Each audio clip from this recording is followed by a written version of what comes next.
इस वक्त बड़ी खबर आ रही है। महाराष्ट्र मामले पर सुप्रीम कोर्ट में समाअत जारी है। शिवसेना, एनसीपी और कांग्रेस की अर्जी पर समाअत। मरकज के वकील तुषार मेहता तमाम दस्तावेजात कोर्ट को सौंपे। तुषार मेहता ने गवर्नर का मकतूब सुप्रीम कोर्ट को सौंपा। चुनावी नताइज में बीजेपी सबसे बड़ी पार्टी। तुषार मेहता ने यह कहा, 22 नवंबर को अजीत पवार ने हिमायत का मकतूब दिया था। तुषार मेहता ने यह भी कहा, अजीत पवार के मकतूब में 54 अरकान असेंबली के दस्तखत थे। तुषार मेहता ने यह भी कहा, अक्सरियत होने पर ही सदर राज हटा। तुषार मेहता ने अदालत को यह भी बताया। तो आपको बता दें कि बड़ी खबर है।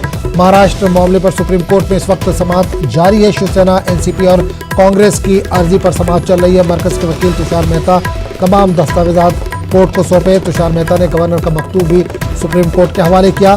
चुनावी नताइज में बीजेपी सबसे बड़ी पार्टी बनकर उभरी। तुषार मेहता ने कोर्ट को यह बताया। उन्होंने कहा कि 22 नवंबर को अजीत पवार ने हिमायत का मकतूब दिया। अजीत पवार ने मकतूब में 54 अरकान असेंबली के दस्तखत का जिक्र किया। अक्सरियत होने पर ही महाराष्ट्र से सदर राज को हटाया गया। तुषार मेहता ने अदालत को ये भी बताया और दस्तावेजात भी सौंपे।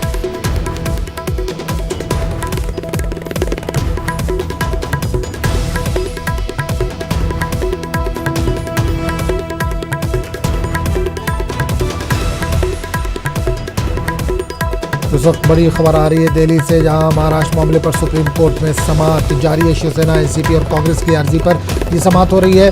मरकज के वकील तुषार मेहता ने तमाम दस्तावेजात कोर्ट को सौंपे।